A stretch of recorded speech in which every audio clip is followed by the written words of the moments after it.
Welcome back, everyone. It's Nakaira G, and this is Griot of the Diaspora. We are back. So today we are going to be talking about what's going on in Ghana and what was going on across the pond. Hopefully you guys already know what I'm talking about.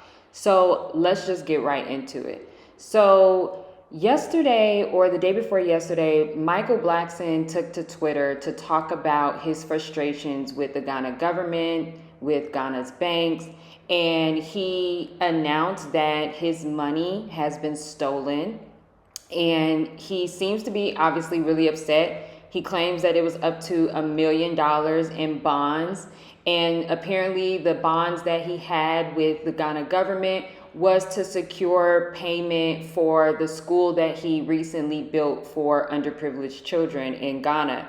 And so he spoke about the fact that his money has been stolen. He accuses the Ghana government of actually using the money to pay off some Chinese institution or some debts that they had previous.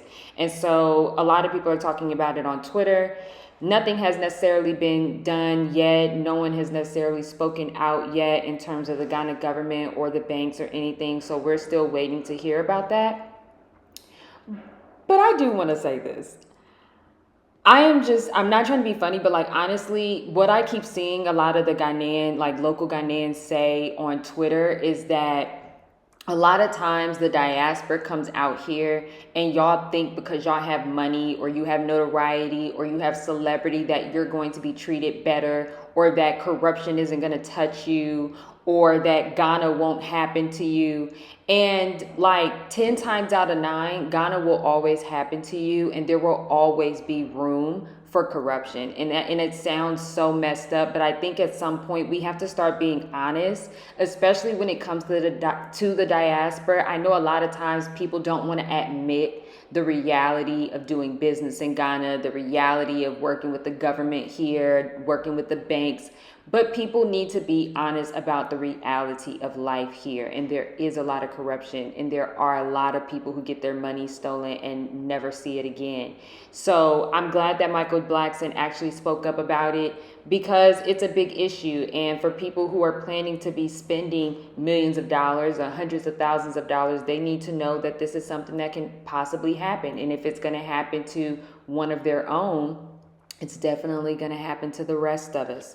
So I'm glad that he spoke about that, because a lot of people don't. A lot of people have had their money stolen from Ghana and other countries in Africa, and they don't speak up about it because they want to protect this image. But at some point, we have to talk about the corruption here. Otherwise, it's not going to get better.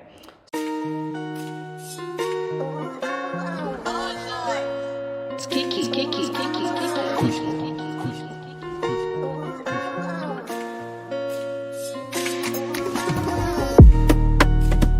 So moving right along, we'll keep up with that story as it progresses, but let's keep it in Ghana.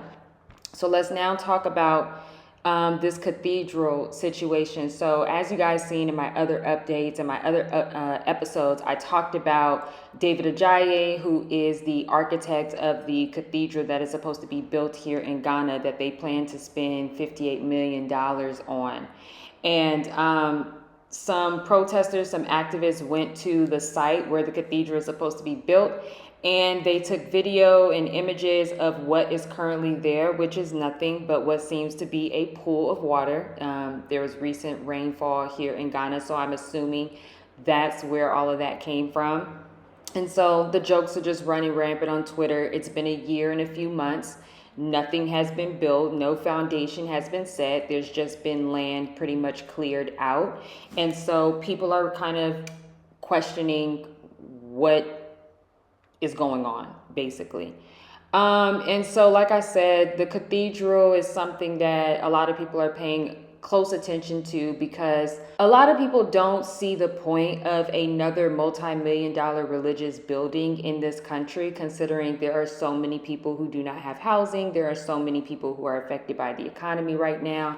And a lot of people feel like the cathedral is just something that the president wants to create for himself and to leave his mark on the country, and somehow promoting Catholicism makes sense for that, right? So let's get up out of there.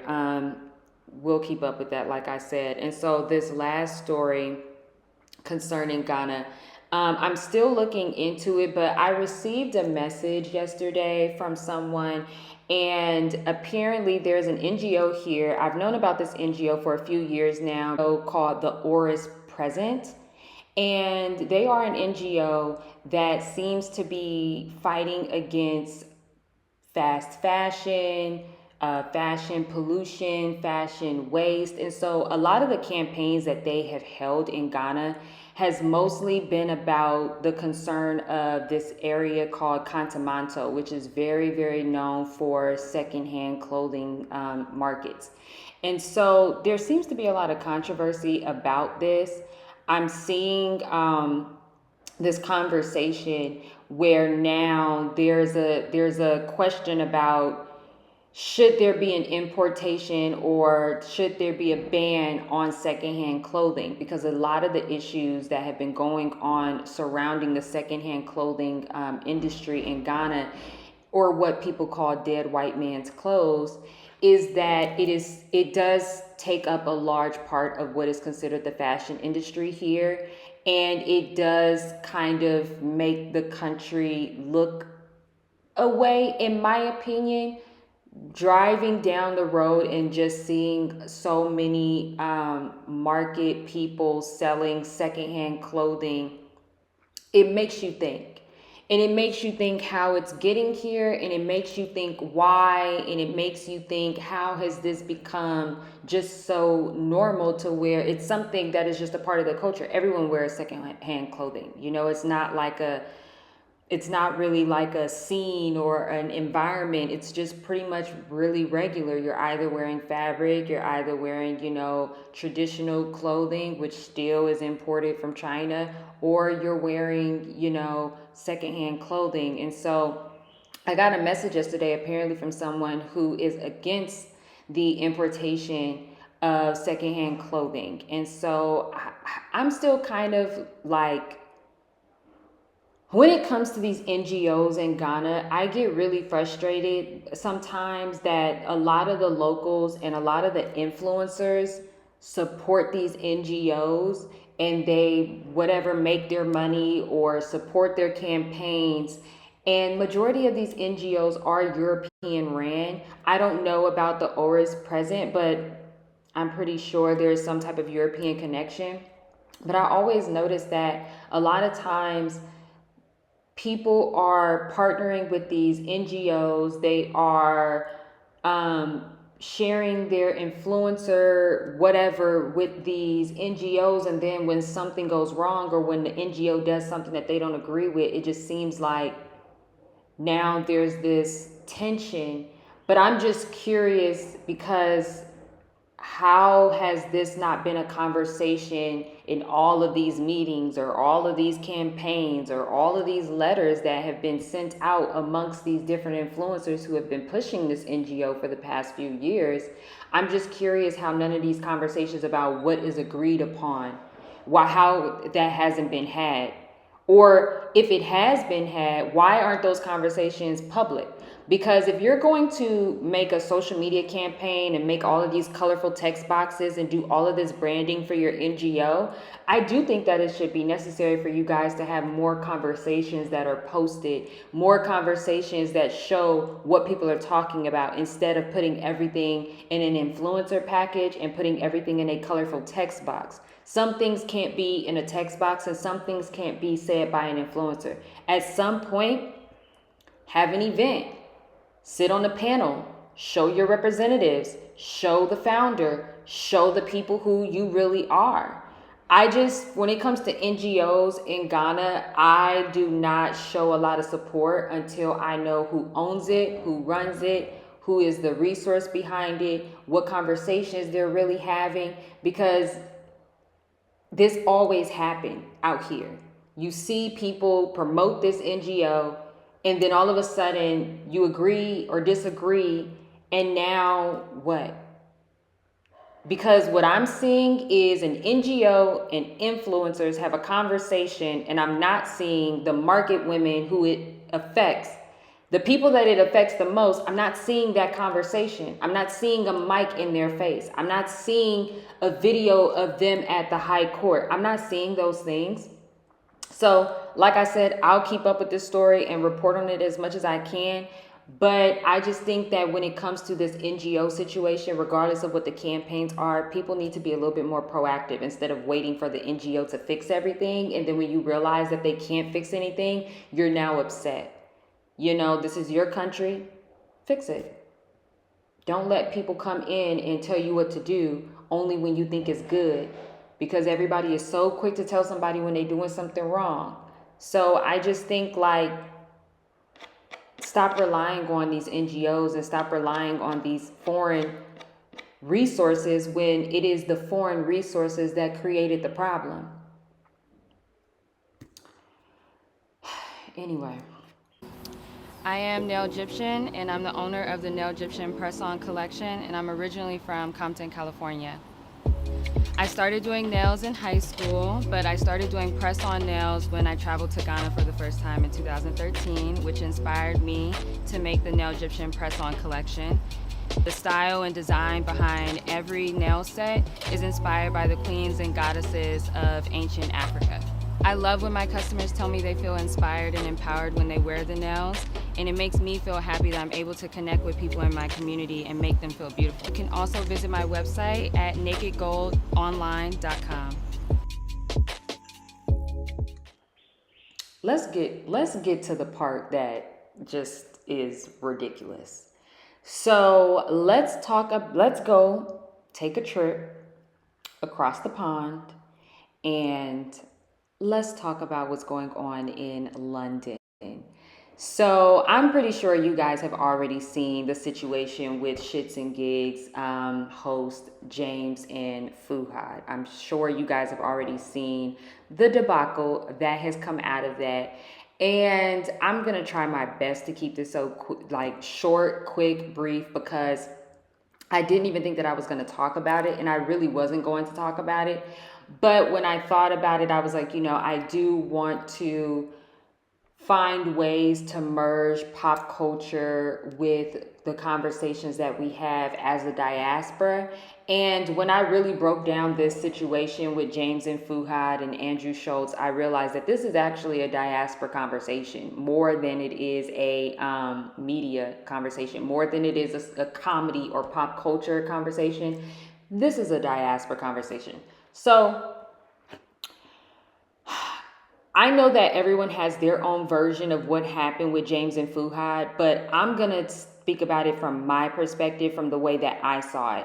So I actually watched their US press run in real time, meaning I watched their interviews in the US within an hour of it dropping. And I'm very new to James and Fuhad. I probably just found out who they were, honestly, probably 2 months ago. And I've never watched a full episode. I just saw their clips, like most people say. And when I saw that they were I more so watch them when they do interviews with other people. I don't watch them talk to each other, right? And so when I found out that they were doing their US press run, I was like, okay, this is, an opportunity to kind of see how they interact with the culture and see how they really promote themselves. So I watched the interview with Andrew Schultz, right? And I think that I realized that I must be really desensitized, because I think because of my skin complexion and just my experiences and just life, I'm so used to everyone in the room having a negative outlook on not just Black women. I think even just to speak for women that are darker than me, I think some of us, we grow up in a world and in a society where we know what it means when a man likes Black women, because we have to actually dissect even what that means, because a lot of times when men say they like Black women, it doesn't always include a certain skin complexion. It doesn't always include a certain hair texture, right? And so I think for some of us, you can just look at them and know that them dating white women is besides the point because they are from London. So I don't hold those types of things against people because it's like there's nothing about a man born in London that makes me think that they don't date white women, right? So I don't think that that's really up for discussion. That's not the point here. I think the point is when you listen to black men who have a disdain for black women, and when you listen to the reasons why, I think it is so loser. It is so loser when you hear some of these men talk about their experiences. So let's talk about this. I'm going to talk about James and Fuhad on Flagrant with Andrew Schultz. And then I'm going to talk about them on Poor Minds. Okay, so when I watched the interview with them on Andrew Schultz's show, Schultz made the jokes, he made the comments, and these men sat up here on their apology and said that they felt uncomfortable and that they had fright or flight. And I've never in my life, I don't know about y'all, I don't know, maybe as a black woman, we're just so masculine, but I've never laughed like that during a fright or flight. And the way that they were Steve Harvey laughing, it's just so hard for me to believe that y'all were afraid to defend yourselves in front of this white man and his colleagues. Because I'm almost certain that if that was a black woman making comments about black British men, I can guarantee you they wouldn't have had fight or flight. I can guarantee you they would have had ammo already ready because they would have walked in the room already ready. So I find it really, really disgusting, mostly, that they actually tried to use we were uncomfortable, we just wanted to move on. So you're saying that, because to me, what I saw were two black men being emasculated by a white man on camera in front of his other non-black people of color colleagues, right? And I find that so funny because I thought black women were the reason black men feel so emasculated. And this is what I talk about this so much with my friends. A lot of times, black men are emasculated by other black men and other men, and 9 times out of 10, they do not retaliate. They do not respond. They do not hit. They do not fight. They do not argue. Instead, they cower up. They turn into little bunnies. All of a sudden, they're frozen. All of a sudden, they're scared. All of a sudden, they feel threatened. And it makes me laugh, honestly, because it's like, these are the same men. When a video was surfaced about what they said about the black women in their schools who used to bully them, these are the same men who, when a black woman disrespects them, they got every response in the book. From you not attractive, to you ugly, to nobody wants you. They have every response ready for these young children that were black girls who bullied them. But a grown man who is white and thin, you don't know what to say. And I realized the reason why they didn't know what to say is because this is the conversation that the diaspora wars should be having. I think black Americans have constantly tried to tell the black foreigners what racism is in America. I think we are exhausted of having this conversation, and we should not be permitted to have to keep having this conversation, because I think that we as black Americans have written hundreds of books, hundreds of documentaries. We have written thousands of research papers about racism in America. So there is no excuse for two men who went to uni to come to America and say they wasn't ready. You weren't ready for what? Because what I saw was how you guys respond to white men in the UK. I saw this is how you guys usually handle it in the UK. But we have always told you that's not how we handle it here. And we've also made it very clear that when you do handle it like that, we're going to look at you as one of them. So I don't understand what was shocking on both sides. I don't understand what was so shocking about people realizing that they would not defend black women. And why was ShxtsNGigs so fucking shocked that we felt the way that we felt about it? Because it was like, I mean, you listen to so much of our music. How can you not? You watch so much of our shows. How could you not?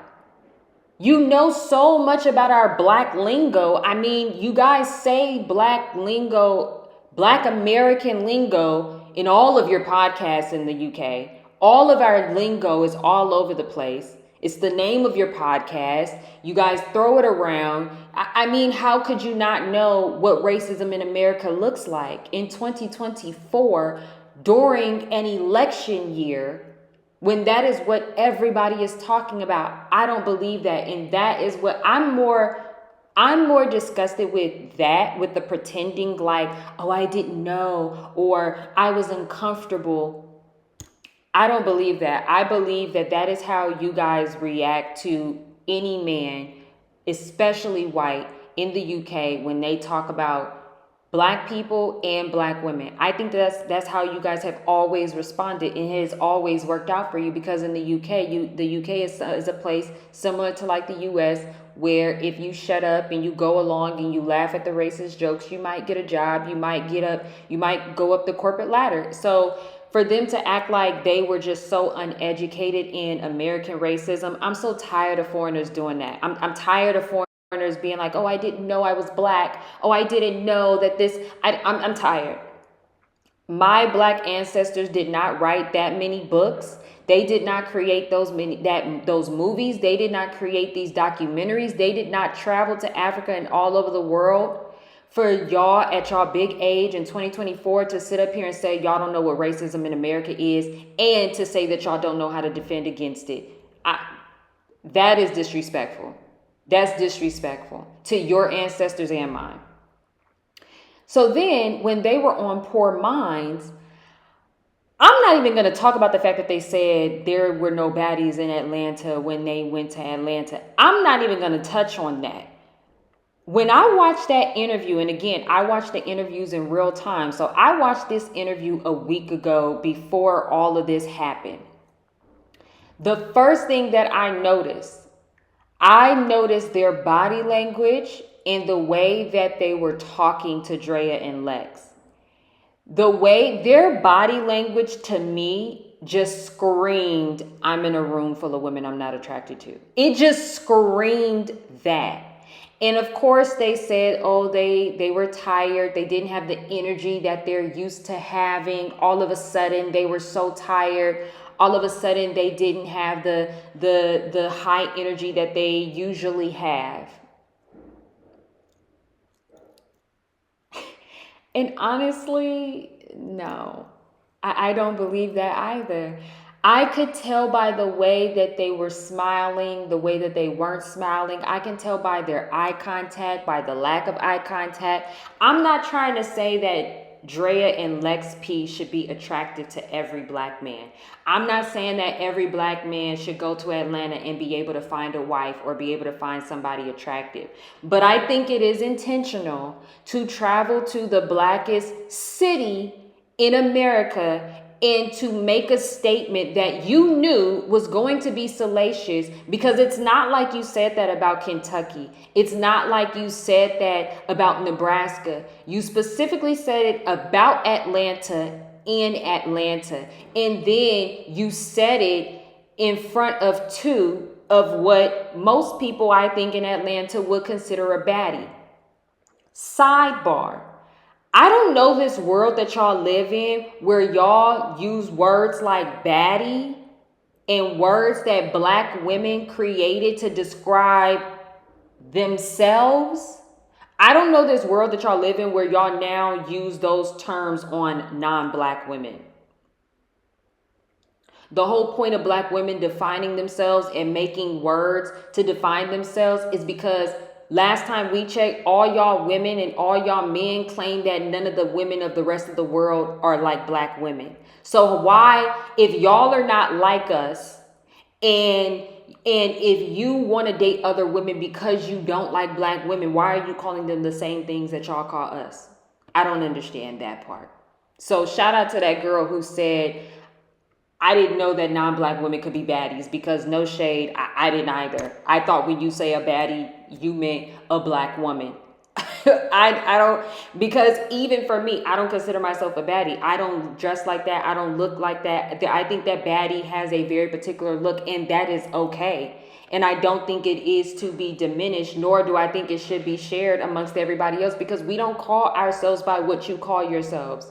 We don't call ourselves by the names that you call yourselves. So on everybody's end, on everybody's end, men, women, everybody, the likes, because y'all all hate black women. So it's like, regardless, this isn't just about James and Fuhad.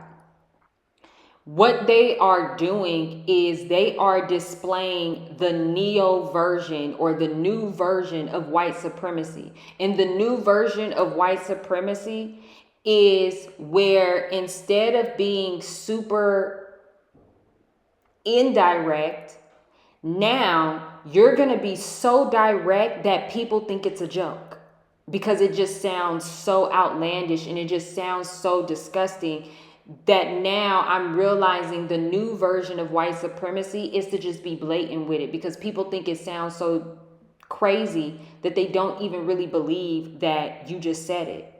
And I think that James and Fuhad have been able to get away with so much for so long because they come from a culture of anti-blackness, and they come from a culture of first and second generation Africans mixed with a level of anti-blackness, mixed with living in the literal colonial state, country, living in a place where the country that you live in ruined the entire world.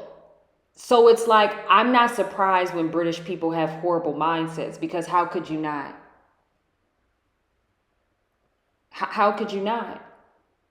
And so on that Poor Minds interview, they said the comment about there not being any baddies in Atlanta. I feel like that was salacious, and I don't even think that was I don't even think that was worth them being canceled.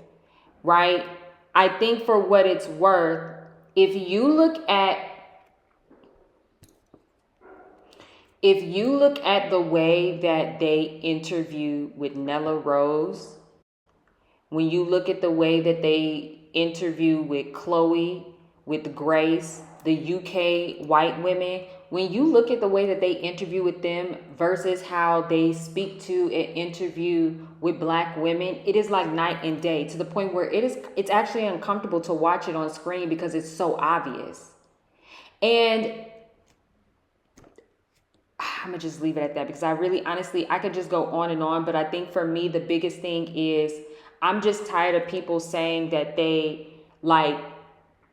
I'm tired of seeing the tweets that are saying, oh, the Americans are so sensitive. This is the same thing that's happening to Tyler. Oh, the Americans are so sensitive. And it's like, no, we're not sensitive. Actually, let me just say this. You know what? Let's just say this. The foreigners who want to come to America, and you want to benefit from white supremacy, and you want to benefit from xenophobia, and you want to benefit from anti-blackness, do not be mad when black Americans speak up and let you know that they won't be supporting you. We're not sensitive. We are tired of watching people move to America, happily move to America just to uplift white supremacy, while black Americans are constantly being told that we need to welcome and usher everybody in because you're people of color. No, that's out. If you want to be xenophobic, if you want to uphold white supremacy, do that in your country, whether it's South Africa, whether it's London, do that over there. But don't try to come over here and come over to America and try to make black Americans feel even worse than what we are already going through, because you feel like your version of white supremacy or your version of racism is more comfortable or more palatable. We're not doing that. Sorry, not in 2024 and beyond. If you want to be a white man, go be a white man. But trust me, don't come to America trying to be a white man, because now look at you. Y'all about to lose everything y'all worked for because y'all thought coming to America was cute. Look at Kai Cenat. Look at Philly and Chunks. Look at the way that they came. They came and just did some ha shit with Kai Cenat. They just came and did some games. They did the Drewski. But look at y'all. Y'all wanted to come and be disruptive. It is nothing but intentional for these two men with the platform that they have to go to Andrew Schultz's show and to go to Poor Minds. There is nothing similar about Andrew Schultz's show and Poor Minds. Those are two opposite sides of the spectrum. So I'm just confused. I'm confused on the, I was uncomfortable. You weren't uncomfortable. Y'all thought that y'all being from London, y'all thought that was going to save you. Because deep down, y'all do think that you're superior to Americans and to black women in the UK and here. Y'all do think that y'all are superior. So y'all thought that y'all were going to go to Andrew Schultz's show and y'all were going to get off y'all passive aggression. Y'all thought y'all were going to go to Poor Minds and have an energy that nobody was going to catch, where energetically y'all were disrespecting them. Energetically, y'all had a very weird energy with them. So I just think it's funny, and I'm here for the downfall, honestly, at this point, because it's like the apology was trash, right? And respectfully, I'm not here for two grown black men claiming that they're afraid to speak up for themselves when they're supposed to be. These are the protectors and providers, right? These are the men who claim that they don't want to date working women, or that they don't care if the woman doesn't have any money, but you can't protect nobody. You're scared of white men. You're scared of white men. You're scared of white men. You don't fight. You don't own guns. You think black men are scary. What? Child.